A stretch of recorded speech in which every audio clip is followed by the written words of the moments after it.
semoga terwujud nantinya, entah itu kapan. Jadi mulailah dari dipersiapkan dengan baik, apapun persyaratannya dan lain juga harus dipersiapkan. Jadi di sini nanti saya akan menjelaskan lebih rinci mengenai proses dan persyaratan dari LPDP, dan tadi sudah dijelaskan sama Bu Gayatri juga. Dan ini merupakan waktu saya ketika persiapan keberangkatan di Jakarta, dan kebetulan alhamdulillah juga offline, jadi banyak kesempatan yang bisa saya dapat dari berkenali orang Sabang sampai Merauke dan lainnya, dan sangat luar biasa sekali. Dan di sana juga bertemu dengan orang-orang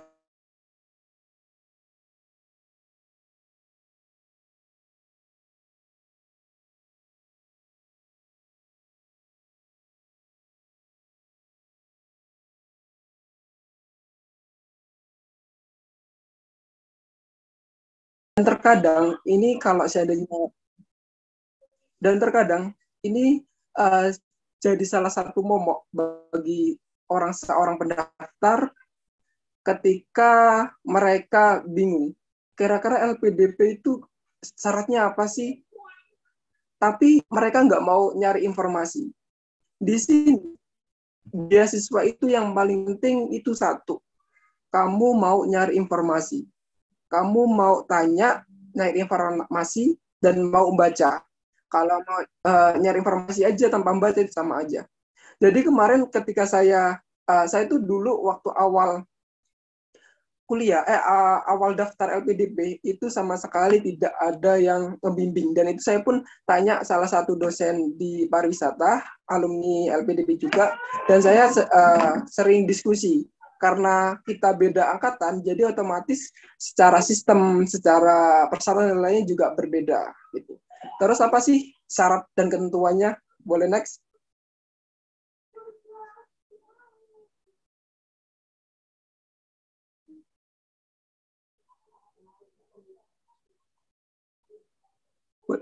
Oke.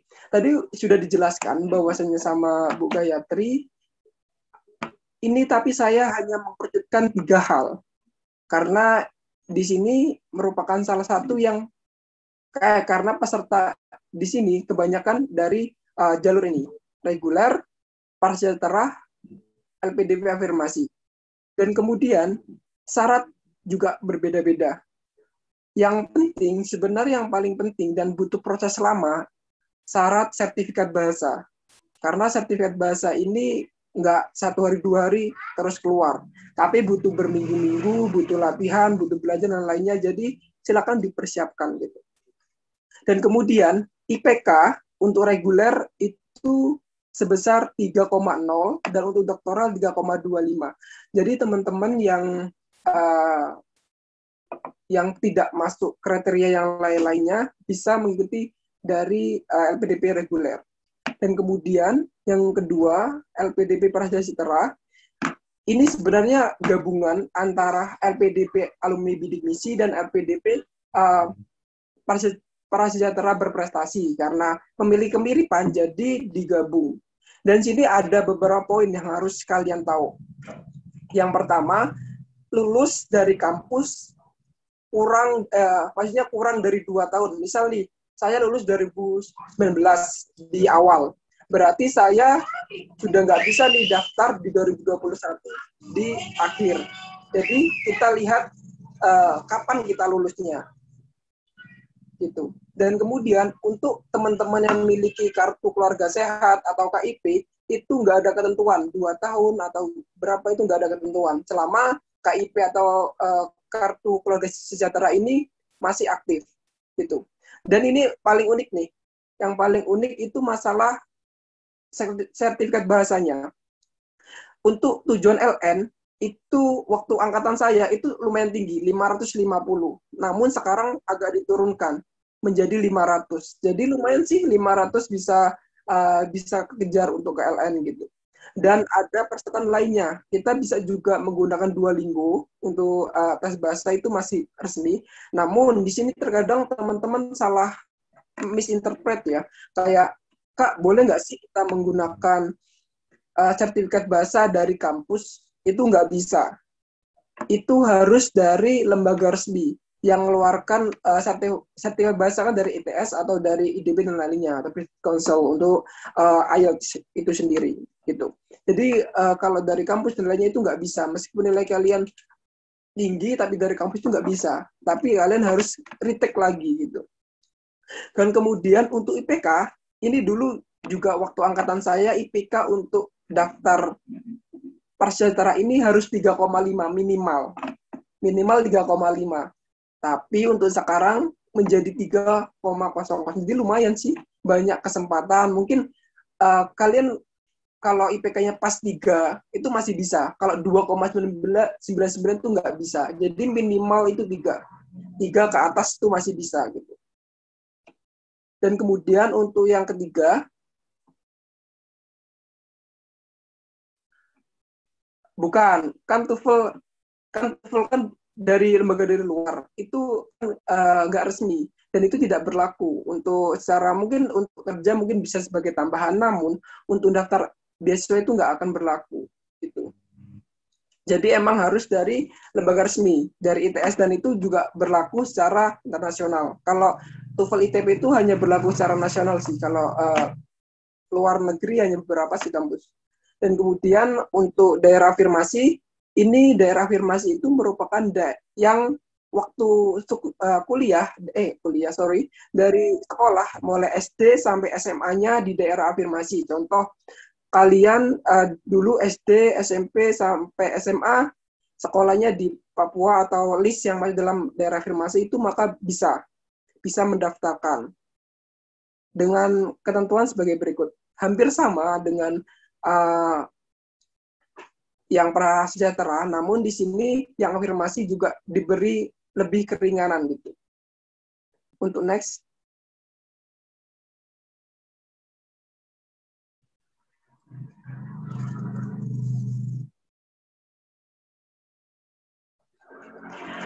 Tadi sudah dijelaskan ya sama Bu Gayatri bahwasanya ada beberapa step yang harus kita lalui. Yang pertama, tes administrasi, yang kedua, tes substansi berbasis komputer, yang ketiga, tes wawancara. Jadi di sini sebelum kalian berhasil mendapatkan beasiswa, kalian harus melewati 3 tahapan ini. Dan tahapan ini terkadang setiap gelombang itu berbeda-beda. Misal kayak gelombang saya kan gelombang 2019 gelombang 2. Yang gelombang 1 itu ada perbedaan dalam segi wawancara. Dan dulu gelombang 1 itu ada namanya leadership kayak group discussion gitu. Tapi untuk gelombang 2 itu tidak ada. Jadi emang sering berubah sih. Jadi harus keep informasinya terus dicari, terus dimaksimalkan dari beberapa sumber itu sangat penting. Next.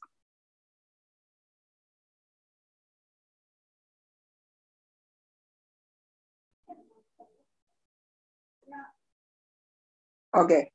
Di tes administrasi ini ada beberapa IC yang harus kalian masukkan. Untuk masalah dokumen, mungkin dari ijazah, transkrip nilai, TOEFL, IBT, ITB, dan lainnya. Dan TOEFL ini juga ada masa berlakunya.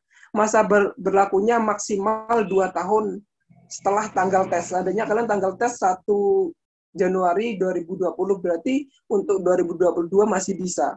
Jadi harap dilihat dari masa berlakunya, karena masa berlaku secara umum itu emang 2 tahun gitu. Yang kedua, ini ada ISEAN, ketika kalian daftar di websitenya itu ada beberapa ISEAN yang harus kalian isi, yaitu penilaian diri. Sebenarnya penilaian diri ini merupakan pertanyaan-pertanyaan yang nantinya muncul di wawancara. Namun di sini dimasukkan di website.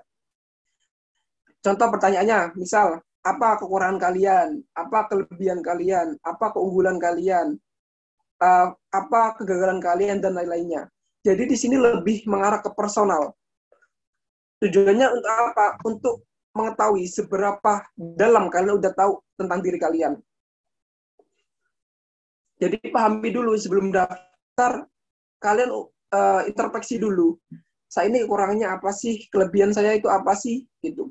Kira-kira kelebihan saya ini bisa digunakan untuk apa. Jadi nanti di sana juga akan dikulik ketika wawancara. Gitu. Yang ketiga, kontribusi untuk Indonesia. Di sini nanti ada IC yang nanti sekitar 4.000 words, sekitar 5 sampai 6 halaman yang menceritakan tentang diri kalian, rencana kalian, studi kalian, dan lainnya. Nanti di buklet yang sudah di-share sama Bu Gayatri nanti, itu ada pertanyaannya. Gitu. Jadi ada beberapa poin, ada sekitar 7 atau 8 poin. Itu nanti kalian harus minimal 4.000 kata.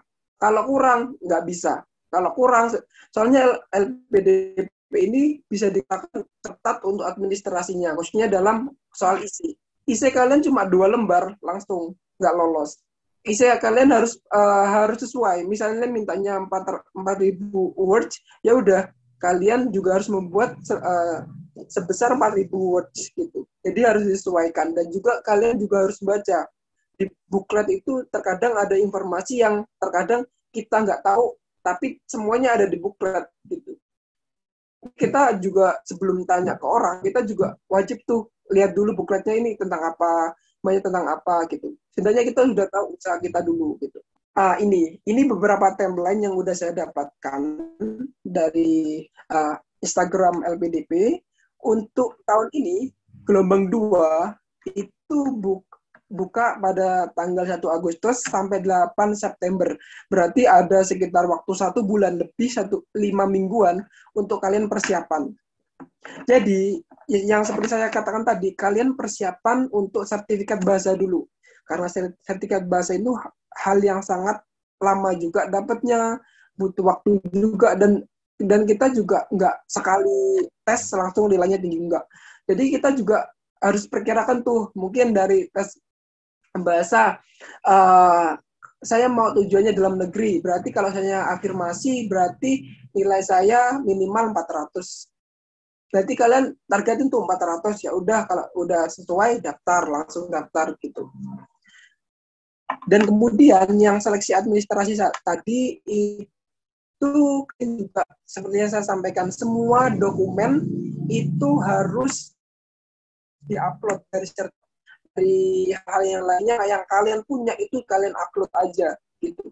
Jadi kalau ada sertifikat yang lain-lainnya di-scan, diupload, itu merupakan hal yang sangat positif sih. Ketika kalian menunjukkan bahwasanya kalian juga satu orang yang aktif dalam kegiatan, aktif dalam berkontribusi, aktif dalam hal yang lainnya gitu. Dan yang perlu saya tekankan, kontribusi ini bukan hal yang harus besar-besar banget. Mungkin contoh kontribusi, saya harus membangun listrik di desa, itu enggak. Jadi kalian hal yang kecil aja itu merupakan kontribusi kalian. Hal yang kecil itu pun kontribusi yang bisa kalian tonjolkan nantinya ketika diwawancara. Tapi dengan catatan kalian lakukan sendiri, dan kalian juga tahu kontribusi ini memang kontribusi yang bisa saya lakukan, dan nanti kedepannya nanti saya gimana. Dan kemudian pengumumannya itu tanggal 24 September. Jadi 24 September ini nanti pengumuman kalian lolos atau tidak. Ketika kalian lolos, pasti nanti kalian akan masuk ke seleksi berikutnya, seleksi substansi akademik dan kebangsaan. Seleksi ini kayak saya sebutkan tadi, semuanya di sini seleksinya secara online. Jadi semuanya kalian harus persiapkan dari laptop, dari jaringan, dan lainnya juga harus stable gitu. Dari TPA, kebangsaan, dan lainnya gitu. Dan kebetulan untuk TPA ini kayaknya lebih mengarah ke CPNS, tapi dengan standar Kemendikbud, karena kan LPDP sekarang lagi kolaborasi tuh dari Kemendikbud, jadi dari Kemendikbud sendiri juga ada beasiswanya gitu. Dan di gelombang 1 kemarin LPDP sendiri itu ada pendaftaran, maksudnya yang masuk mendaftar atau calon pendaftar itu sebesar 6.400 berapa gitu, saya lupa. Itu sangat berkurang sekali dengan angkatan saya. Angkatan saya dulu sekitar 13 ribuan. Gelombang 2 itu sekitar 13 ribuan, dan yang keterima itu sekitar 1.500-an gitu. Jadi emang ketat banget, dan juga harus dilakukan secara bertahap gitu. meskipun ketat, kalian jangan sampai wah bisa nggak sih? Gitu. Jangan. Kalau saran saya pasti banyak sih yang tanya, Mas gimana sih tips-tips bisa lolos LPDP? Kuncinya satu, kalian daftar dulu. Kuncinya cuma satu, kalian daftar dulu, ikuti proses. Kalian kalau seandainya tanya terus tipsnya apa sih Mas? Tanpa submit ya sama aja, kalian nggak akan pernah lolos gitu. Jadi intinya cuma satu, kalian daftar dulu, submit, udah keluar nomor registrasi kalian, udah ditunggu.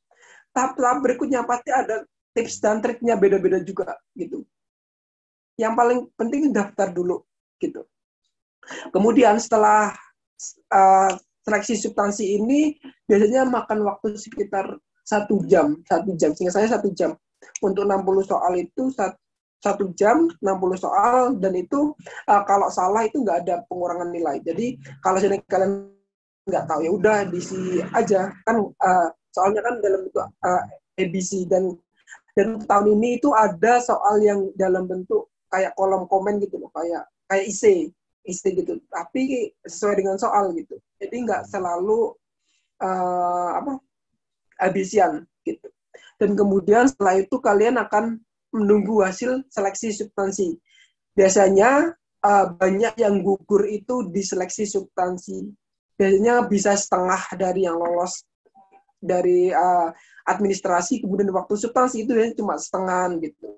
Emang substansi itu emang hal yang sangat krusial juga, dan tahap yang paling banyak menggugurkan para calon pelamar gitu. Jadi sebelum masuk ke substansi belajar dulu matematika dasar tentang kayak soal-soal CPNS dan lainnya, itu juga dipelajari gitu sebagai dasar kalian. Dan kemudian tanggal 25 Oktober nanti sampai 26 November ini seleksi wawancara. Seleksi wawancara ini biasanya setiap orang beda-beda. Jadi nggak setiap hari seleksi wawancara. Jadi setiap orang itu beda. Misal kalian dapat tanggal 25 Oktober jam segitu. Berarti juga harus tepat. Kalian sudah harus on jam segitu gitu. Kalau kalian telat juga pasti menjadi hal yang fatal juga kalian telat dalam hal seleksi wawancara.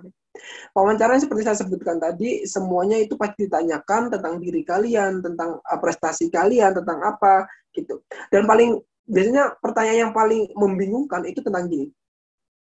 Apa yang membedakan kalian dengan peserta lainnya? Itu merupakan pertanyaan yang, apa yang membedakan? Kan kita nggak tahu peserta lainnya gimana. Gitu. Di sini kalian jawab sejujurnya aja.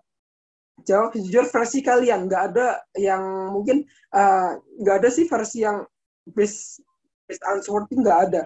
Jadi jawaban kalian itu ya udah versi kalian gini, ya udah itu jawaban kalian. Entah lihat dari kelebihan kalian, dari prestasi kalian dan lainnya. Dan di sini di poin wawancara kalian juga jangan terlalu sombong gitu. Bisa dikatakan kayak terlalu nge-up diri kalian sampai kayak apaan sih wawancara sampai begini, apaan sih kayak terlalu show up banget gitu. Kalian show up tapi tetap dalam landasan yang tepat gitu. Yang terakhir, pengumuman hasil seleksi wawancara. Pengumuman ini itu dipastikan kalian sudah lolos beasiswa gitu. Kalau kalian udah dinyatakan selamat Anda lulus seleksi wawancara, itu berarti kalian sudah dipastikan salah satu calon awardee LPDP, karena kan kalian belum kuliah, jadi bisa dikatakan calon awardee LPDP gitu. Untuk kan biasanya ada dua hal nih, ada yang pendaftar menggunakan LOE, ada yang tidak menggunakan LOE. Itu sama kesempatannya sih, nggak ada bedanya. Mungkin dari hal LOE mereka akan cepat kuliahnya daripada yang non LOE. Biasanya LOE kan juga harus, LOE itu kayak itu loh, bukti bahwasanya kita diterima di kampus tersebut gitu. Jadi kalau seandainya kalian dapat LOE itu menjadi nilai poinnya, plusnya kalian bisa cepat kuliah. Kalau kalian nggak dapat LOE, ketika daftar itu nggak apa-apa. Gitu. Karena LPDP juga ngasih 3 pilihan univ. Gitu. Univ kalian itu dikasih pilihan, dan kalian bisa milih tuh antara 3 itu. Gitu. Dan kemudian LOE juga butuh proses juga. Proses LOE juga kalau dalam negeri itu biasanya itu sih kayak sama gitu. Intake-nya itu sama semua. Seandainya bulan Agustus itu pasti intake semua. Kampus dalam negeri itu mostly itu gitu. Kalau di luar negeri itu beda-beda, tergantung dari negara, tergantung dari jurusan, tergantung dari univ juga. Contoh, kalau di Queensland itu dia buka pendaftaran itu dua kali dalam setahun, 2 kali dalam tahun. Jadi kalian bisa daftar tuh setiap, misalnya waktu fall, waktu mau masuk fall itu kan bisa daftar gitu. Spring juga kalian bisa daftar, dan itu kalian untuk LOE itu juga ada persyaratannya dari IC, dari apa-apa tentang kalian itu juga masuk juga nanti ke setiap kampus di luar negeri. Dan di sini kampus luar negeri itu biasanya ada application fee-nya. Application fee-nya itu lumayan tinggi sih, bisa dikatakan lumayan tinggi. Biasanya paling murah itu berapa ya? 1.500.000 kayaknya. Paling murah. 1 juta, 1.500.000-an, kurang tahu. Yang paling mahal bisa sampai 5 juta, 3 juta itu bisa, tergantung akreditasi kampusnya. Semakin tinggi rank kampusnya, semakin mahal juga biasanya. Dan ada juga kampus-kampus yang emang gratisin biaya pendaftaran. Biasanya kampus-kampus yang gratis biaya pendaftaran itu di UK. Itu mostly kampus di sana itu pendaftaran itu gratis. Kalau kampus-kampus lain itu biasanya kebanyakan membayar, kayak di Amerika, Kanada, di Belanda, Australia, dan lainnya kebanyakan bayar. Dan itu rank-nya sekitar paling murah seingat saya 1.500.000 atau 1 juta, antara 1 juta sampai 1.500.000. Paling tinggi itu biasanya di Amerika sih, bisa sampai 5 juta gitu. Kayak misal kalian mau daftar di Harvard, itu lumayan sih. Application fee-nya bisa beli banyak tuh. Jadi gitu. Jadi harus diperhatikan juga hal-hal yang terperinci gitu.